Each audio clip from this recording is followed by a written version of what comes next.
On Bulls. I'm Matt. That's Big Dave. Thursday night, we are breaking down this nail biter of a Bulls win, 119-115 over the Knicks at the Garden. That's 2 of 3 over the Knicks so far for the Bulls this season, and they are 15-8 in sole possession of second place in the Eastern Conference. We're breaking this whole game down right now on a fresh Locked On Bulls. Let's go.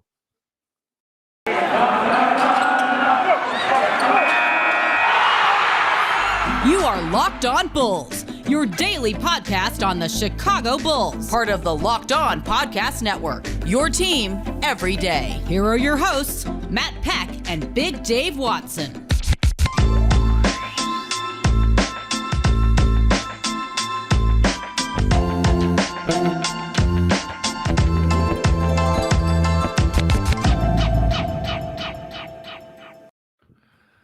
What's up and welcome into Locked On Bulls, part of the Locked On Podcast Network, your team every day. I'm Matt Peck. You can follow me on Twitter at Bulls_Peck. You can follow my co-host Big Dave at BAWL Sports. You can follow us at Locked On Bulls. You can also hit us up on that text and voicemail line 331-979-1369. We did a mailbag episode earlier today, so go ahead and check that one out. Thursday episode in your feeds. Whoo, Big Dave. Thought for a second, just a second, that the Bulls were going to run away with this one. 69-point first half. That ties a season high for the Bulls as far as point output in one half. But there's this guy in that Knicks locker room named Tom Thibodeau. And I don't know about you, but I was sitting there at halftime thinking, well, that was a fun first half. But I bet this Knicks defense picks it up just a scotch in the third quarter. What about you? Yeah. What you said, you knew it was coming. You knew a run was coming from the Knicks. And judging by the way the Bulls have been in these third quarters so far, it feels like that's been one of their Achilles heels, the other being zone defense. But it feels like those third quarters, they've really kind of struggled. And I mean, New York came out just blazing. And it's weird. Let me say, because it might sound weird, Matt, but that's honestly when I got kind of comfortable. Because I was like, oh, okay, they're just hot right now. Okay, I can take that. You know what I mean? I was like, okay, I can take that. The Bulls still leave the third quarter with the lead. And I'm like, okay, I can take that because they were hot. They were excruciatingly hot for no reason. They were like just walking down the court and pulling up from three-pointer, hitting them. Evan Fournier on fire, Quigley on fire. Berg was hitting he was cold the entire game. And then he started hitting shots. Like, I was like, yeah, they're just out right now. But still, incredible run by them. And you knew it was coming because it was Madison Square Garden. And it's the Knicks. And like Matt said, it's a Tom Thibodeau team. But the Chicago Bulls are resilient. And they maintained. And they went into that fourth quarter and did the damn thing to come away with the victory, mainly in that fourth quarter because of our guy, Debo. Oh, the worst free agent signing of the offseason. Balled out. We're still calling him that, right? The worst free agent signing of the offseason. Look, man, I think whereas we have seen the Bulls cough up a game like this, like the script of the Portland game was very much like this, and that's a game that the Bulls just absolutely gave away. What I liked is that despite that onslaught, and like you said, like Quickly got hot. He was hoisting some quick threes. Fournier knocked down a couple of threes. Randall was going to work inside. Javonte doing his best to try and slow him down. You knew that the run was going to happen, but you withstood it and still managed to come into that fourth quarter with a little bit of, at least, like, the lead shrunk, obviously, but you still felt like the Bulls, like, okay, this is still your game to win. This is your game to win. And what happens? Fourth quarter starts. The Bulls still looking a little shaky, but you get the ball into the hands of DeMar DeRozan, who is this team's closer. I want to talk about the game that Zach had tonight also. We'll get to that in a little bit. But DeMar DeRozan, who had a couple of bad shots in the third quarter, in my opinion, forced a couple of shots, left a couple of shots short. The Bulls' first 10 points of the fourth quarter belonged to DeMar DeRozan, the guy who looks for his shots, gets to his spots on the floor, and is just an absolute assassin. You can't say enough about the fourth quarter performances we're getting from DeMar. 34 points, 6 rebounds, 3 assists, 12 of 19 shooting, 10 of 11 from the free throw line. And Matt, Not one single 3-point shot attempted. 18 points in the fourth quarter with some just beautiful, immaculate buckets, Matt. Oh, it was so many. The spin is amazing when he spun away from the basket on Fournier and switched it all net. The step back he did on Robinson, just mean.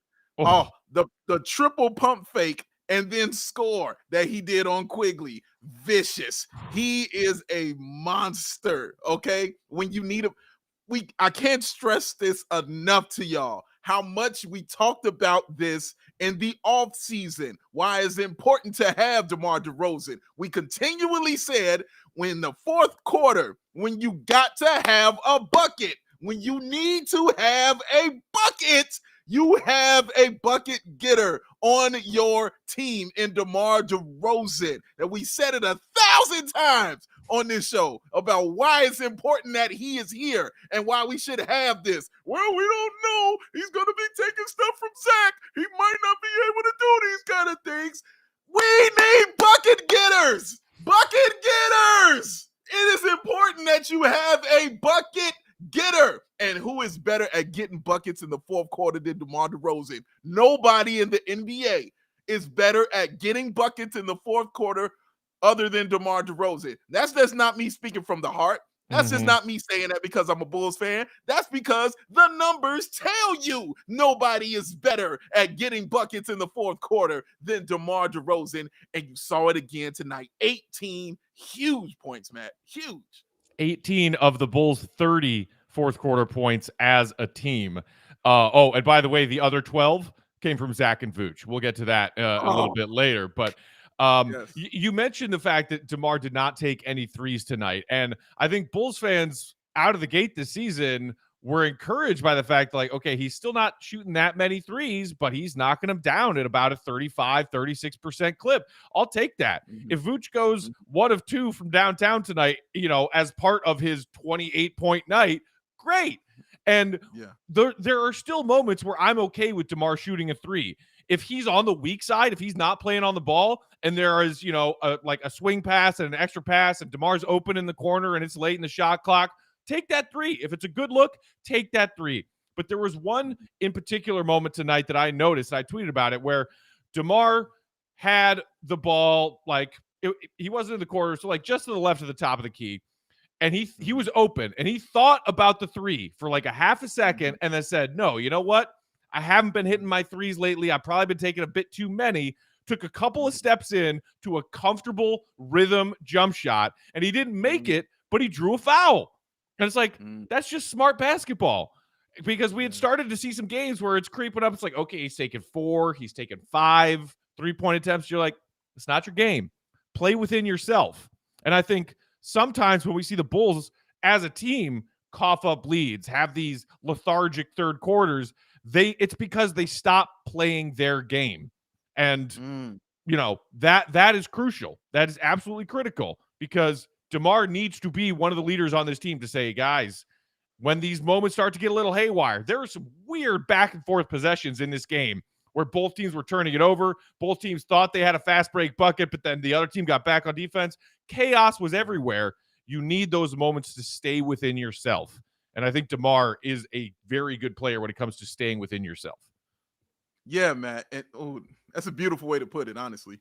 And just a calming influence on the team, because when things are going haywire, they're like, here, they just give him the ball and say, right, you bring it up. You know what I'm saying? Like, you bring it up. We'll set some screens. You want the switch, we'll do whatever you need, and then you go do your thing. They have such a trust in DeMar DeRozan because DeMar DeRozan has a trust in them. He enjoys being here in Chicago. Again, he said this. These are his words, not ours. Yeah. These are his words. But you can see it on the court. Did you see right after that game, as soon as that buzzer ended, Matt, what did you see at the free throw line? You saw Zach LaVine, DeMar DeRozan, handshaking, high-fiving, and hugging. Immediately, the top 2 players on your team go to each other, and you can tell Zach is telling them, like, that's what I'm talking about. Thank you. That's the game we needed right there. You saw him slapping Vooch on the chest. Like, you just see the camaraderie and the joy these guys play with, especially being led by DeMar DeRozan. But enough can't be said about Debo and what he did tonight, Matt. Like, he was just unreal. It was just the shots were unreal, and they couldn't do anything about it. The man is a straight up killer, and I'm sure glad that he's wearing a Bulls jersey these days. Woo! All right, like I said, I also want to talk about the game that Zach had. We also have to talk about the games from Lonzo and Caruso. We will get to all that in just a minute. First, quick word from our sponsor of Truebill. Do you know why free trials renew without your consent, Big Dave? It's because it's a business scam out to get you and take the money out of your pocket. Don't let greedy corporations pocket your hard-earned money. Download Truebill to take control of your subscriptions. Truebill is the new app that helps you identify and stop paying for subscriptions you don't need, want, or simply forgot about. On average, people save up to $720 a year with Truebill. Because companies make subscriptions hard to cancel, Truebill makes it incredibly simple. Just link your account, and Truebill will cancel your unwanted subscriptions in one simple tap. And your Truebill concierge is always there when you need them to cancel unwanted subscriptions, so you don't have to. Truebill has over 2 million users and has helped save those users over $100 million. So don't fall for subscription scams anymore. Start canceling today at Truebill.com/LockedOnNBA. Right now, go to Truebill.com/LockedOnNBA. It could save you thousands of dollars a year. Truebill.com/LockedOnNBA. All right, Big Dave. I saw a tweet of yours in the first half that was like, oh, looks like Zach's having one of those games. And it was, you could kind of tell. And kudos to him, still playing through a non-COVID related illness that he played through against the Hornets on Monday. He had a big game then. And you're kind of wondering what kind of shape is Zach in? What kind of game are we going to see from him? Clearly, he got up for the big stage, Madison Square Garden. He was cooking in the first half, getting to his spots on the floor. And then came that third quarter where Zach seems like he's forcing things a little bit. What did you make of the first half that Zach had, and then some of those head scratchers that we saw from Zach in the third? Well, yeah, like I tweeted out in that first half, he was having one of those games. Part of me wanted to go back in the second half and retweet myself and put a star next to it and say half. Zach's having one of those halves. You know what I'm saying?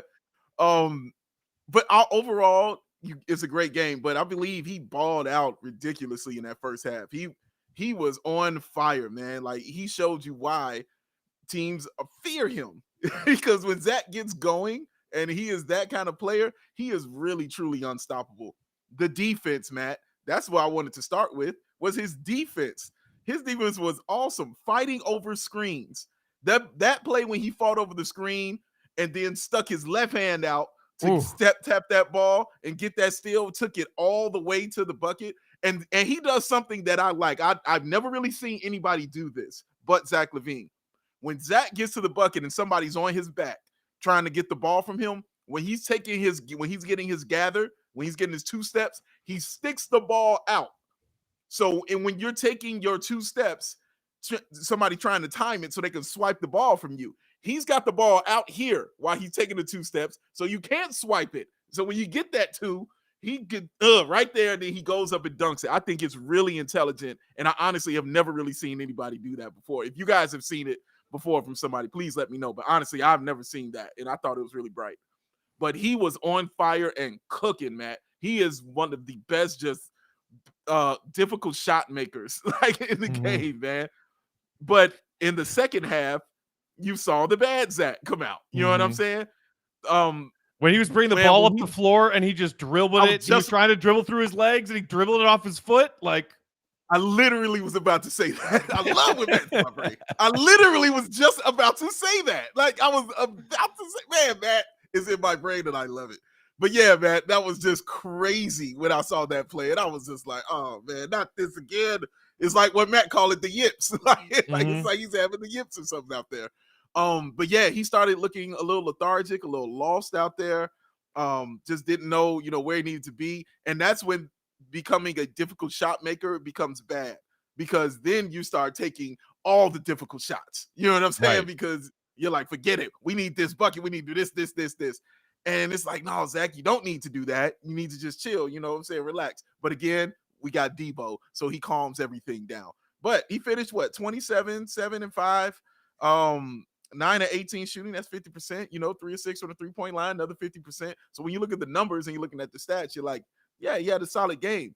But it was a tale of two halves for sure. But he got it together in that. And even when he missed the dunk in the fourth quarter, Matt, when they gave him the ball and he got fouled, and the ball just slipped out of his hand. Like, it was like, oh, what is going on right now? But kudos to him for sticking with it and still being tough, and kudos to Billy Donovan for sticking with it as well. Yeah, the missed dunk that you mentioned late in the fourth, that was when the game was tied 111-111. Vooch, that was the Caruso steal happened right before that. Yeah. One of the many Caruso steals. We'll talk about Caruso in a minute. Mm-hmm. But it looks like it's an easy dunk for Zach. Oops, whatever. You knock your free throws down. The other pair of Zach free throws in the fourth that I thought were critical, and I think that maybe Stacey or Adam, I can't remember which one, brought up in the broadcast, and it was absolutely right because I was thinking the exact same thing. Zach had taken a couple of forced shots up to that point as the game's kind of grinding down, and Zach has the ball at the top of the key, and it's late in the shot clock, and you're just thinking, this is a step back three. This is a deep step back three. We've seen this from Zach all the time. Maybe he makes it, maybe he doesn't. But instead, he faked, drove past his man, and I think it was Randall who came over to help in the paint, close to being an and one. Zach couldn't quite finish the layup, but he drew contact, drew the foul, and sank his free throws. And it was Bulls down one, then Bulls up one. And it's just one little moment in a game, but you want to believe that it is a symbol, an example of the maturation of Zach's basketball mind in a given moment in a tight game late, where, hey, instead of trying to hit this really difficult step back three, I know the shot clock is down, but I still got a few seconds. I'm going to put my head down and get to the basket, try and draw a foul. And especially knowing that Zach's been frustrated with his lack of foul call getting from the rest this season, to still have the confidence to say, I'm Zach LaVine, goddammit. I'm going to get to the rim and I'm going to make this bucket. And if I'm not, you're blowing your whistle. And that's what happened. And it was one of the most crucial possessions of a close game late in the fourth quarter. Man, I think that he would start getting more of those calls if he did what you just said in that play. And what I mean is, when Zach goes to the paint, usually he gets bodied and he doesn't get the foul, right? We saw a couple of that happening tonight where he went in, he got bodied, and he didn't get the call.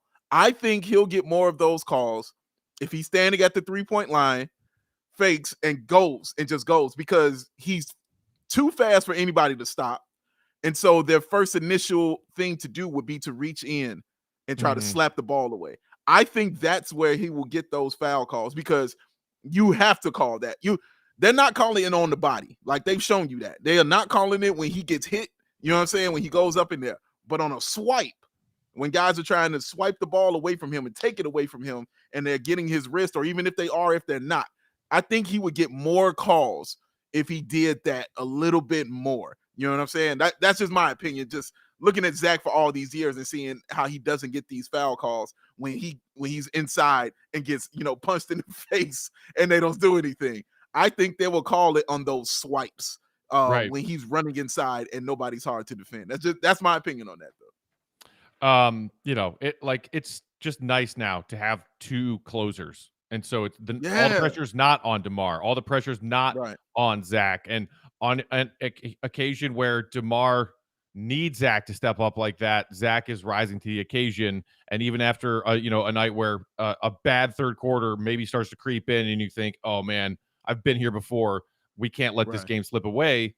Refocus yourself, get to the basket. By the way, Zach and DeMar a combined 16 of 17 at the free throw line tonight. That's big. That's big.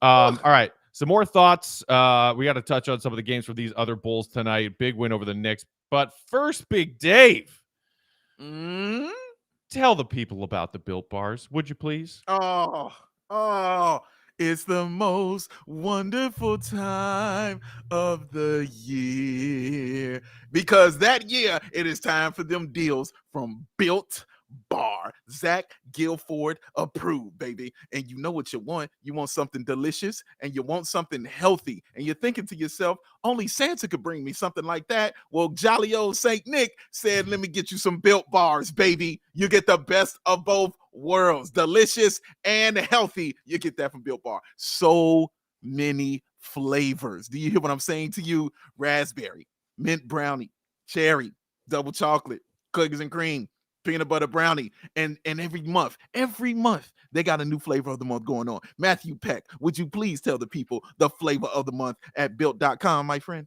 Well, there are actually a few right now. The white chocolate cheesecake that we've been telling you all about, still available. And on top of that, another new one, caramel macchiato, y'all. Get with it. You know you want to get down. You know you want to get down. So all you got to do is tell Santa, yo, I need some Built Bars in my stocking. Can you help me? Can you hook me up, Santa? Oh, Jolly Saint Nick. And you know what Jolly Saint Nick is going to say to you? Why don't you just go ahead and go to built.com and use that promo code LOCKED15 and get yourself 15% off of your order. That is LOCKED15 to get yourself 15% off your order. Built Bars, Christmas time, baby. Get you some. Get you some. Built Bars. I want a Built Bar. Send me some Built Bars. I want them. Send them to me. Need them. Get this man some Built Bars. Speaking of our sponsors, Ken in the YouTube comments said, I wasn't sweating that third quarter. I got that sweat block. Hey. Shout out to everybody hanging out with us on YouTube Live right now. All right, Big Dave. I want to talk about some of these other Bulls players. I want to talk about Lonzo. I want to talk about Caruso. But first, really quickly, Vooch. Monster game, slump-busting game, 30 points, first time this season against Charlotte, 6 of 6 from downtown. He continued that confident shooting tonight. The Bulls looked to him early. The Bulls' first 3 offensive possessions. Vooch, here you go. Vooch, here you go. Vooch, here you go. One of them was a turnover because Tim sent that trap out there, but it's okay. I like that Billy is trying to establish Vooch early. 27-point game following up a 30-point game. And outside of DeMar's 18 and Zach LaVine's 6, you know where the other 6 points in the fourth quarter came from for our Bulls? Because they were 2 big threes, 2 monster threes in a tight game from Mr. Big Man Vooch. Can we start getting the handwritten apology letters sent to Vooch from these Bulls fans who are ready to trade his bum self after what, like a handful of games where he's in a little bit of a shooting slump? Apologize to this man. 27 points, big threes in the fourth. Apologies must be as loud as your disrespect. You were disrespectful. Yeah, you know you were. I'm looking right at you. You were disrespectful, and you know it. How dare you be disrespectful to Nikola Vucevic? You know you were ready to trade him. You were ready to get rid of him. You were like, I don't know. He's not going to work out for us. This guy is not shooting right. He's getting older. Maybe we should end with Dale. I don't know. We got to keep him. We lost some draft picks. I don't know who this guy is. Last 2 games, 11 of 15 from the 3-point line. Did you hear what I said? 11 of 15 for your center from the 3-point line.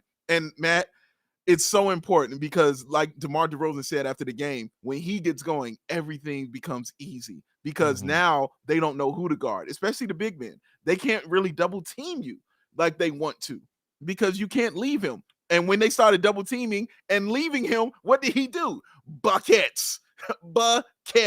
3-pointers down the hatch. And Matt said it best, man. That fourth quarter, 2 huge 3-point shots. We've seen him do that all season long, Matt. In the fourth quarter, when you need a shot and you need that big 3-point shot, they give it to Vooch, and he has delivered more often than not.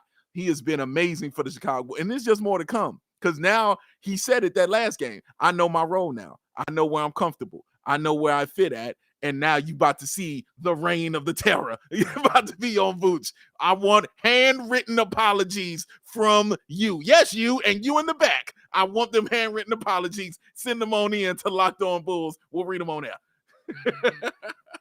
Beautiful. Yeah, I look forward to reading those apologies. Okay, moving on to another one of the Bulls starters who had a tough night tonight, Lonzo Ball. I want to talk about him for a quick second. Just a brutal night for Lonzo. I think he was 2 of 10 from downtown, 3 of 14 overall. Just could not find his shot tonight. But I want to give Lonzo credit because anybody can have an off night shooting, and that's fine. Lonzo has been this team's most consistent threat behind the three-point line all season long. Anybody worried about Lonzo's shot tonight because of this game alone doesn't know what they're looking at. Apologies, no, like fine. Lonzo had a bad shooting night. It's okay. The fact that he maintained his focus defensively, and especially late in this game, in a game where he was frustrated with some early fouls. He got in foul trouble. He had 3 fouls. Troy Brown Jr. got minutes tonight because Lonzo was in foul trouble. He picked up an early 4th foul because he was trying to bring that intensity on the defensive end, and he was getting maybe some unfair whistles. Maybe some were fair. But the fact that despite a foul trouble night and a bad shooting night, Lonzo kept his composure. Shout out Will Ferrell. And made big defensive plays. 2 in particular that I want to point out. It was a 1-possession game with about 4 minutes left. Caruso had one of his "what are you doing" turnovers, and it looks like the Knicks are going to get an easy 2 in a transition opportunity going the other way. Lonzo hustles back and just, boom, goes up big at the rim on Emmanuel Quickley and forces Quickley into a difficult shot that he misses. Lonzo then even tiptoes along the baseline to corral the rebound off of the missed shot that he forced with his amazing effort on the defensive end. The Bulls go back the other way and get a big bucket, okay? Then, late in this game, with the Bulls protecting, I think, a 4-point lead, but still 15 or so seconds left, Quickley is in the corner, and Quickley's been making the Bulls pay from behind the 3-point line all night. And Lonzo has collapsed into the paint where the ball was. And the closeout that Lonzo had in a flash of a second out to Quickley in the right corner to dive and contest the shot without fouling at the last second. Quickley had a decent game tonight, but I tell you what, he's going to have nightmares about Lonzo Ball. Credit to Lonzo Ball for making big defensive plays late in a game where it seemed like nothing was going right for him. Matt, that was the biggest play for me that stuck out about Lonzo Ball was that last play you just mentioned. Because, I mean, he got in his grill and made him double pump from the 3-point line. He made him double pump his shot and just threw him all the way off. That was a huge stop for the Chicago Bulls. Lonzo Ball is great because it never seems like things rattle him. When went 2 for 10 from the 3-point line, and I promise you 8 of them were wide open. Oh, you know so open.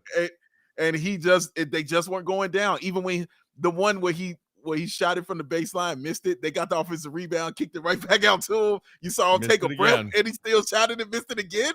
You saw another possession where he had time to dribble. He took a dribble. It could have been a catch and shoot, and he took the slowest dribble I've ever seen, and then missed it. It still missed.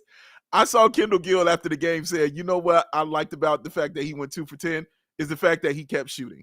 And he said the fact that it did not bother him that the shots weren't going in. He kept shooting them because that's the stuff I like, honestly. Like, I want you to, because you have to present yourself as a threat for these other teams. When they're going to leave you open, you have to present yourself as a threat. It's what you think of guys like J.R. Smith like that, right? J.R. Smith would go 1 for 80. It didn't matter. You know what I'm saying? The next game, he might go, 23 or 24. You know what I'm saying? Like, so it can happen like that. He can get that hot. The difference is Lonzo Ball will affect your team, as Matt just pointed out, in so many other ways, from the passing, from the IQ, but especially from the defense and on the defensive end, Matt. He was great. I mean, even when he was bodying up against Julius Randle, playing him, even when he guarded every guard they had, he got his shot blocked by Derrick Rose, for goodness sake. And what happened the next play? Inbounds play. He's inbounding it, looks, finds Derrick Jones Jr. cutting to the bucket, gets it to him for an easy 2. That's the stuff I'm talking about. It didn't bother him that he got blocked. He just thought about the next play. Brilliant stuff from Lonzo Ball. Those threes are going to fall because I promise he's not going to stop shooting, and he is just too good of a shooter to continue in that kind of slump. Last person I want to talk about tonight, Big Dave, Alex Caruso. My God. Like, even on a night when Caruso had some uncharacteristically like WTF moments where like there was one turnover he had where he just threw it right to an Knicks player while the Bulls were getting ready to set up their offense. And he just had some brain farts tonight. But the amazing thing about Alex Caruso is that immediately, like, not just, okay, I had a bad play, I'm going to forget about that and move on. No, I need to make up for the fact that I just had a bad play, but not in a bad way where some players will try and force things because the game's not going in their way. He just waits for the perfect moment to strike.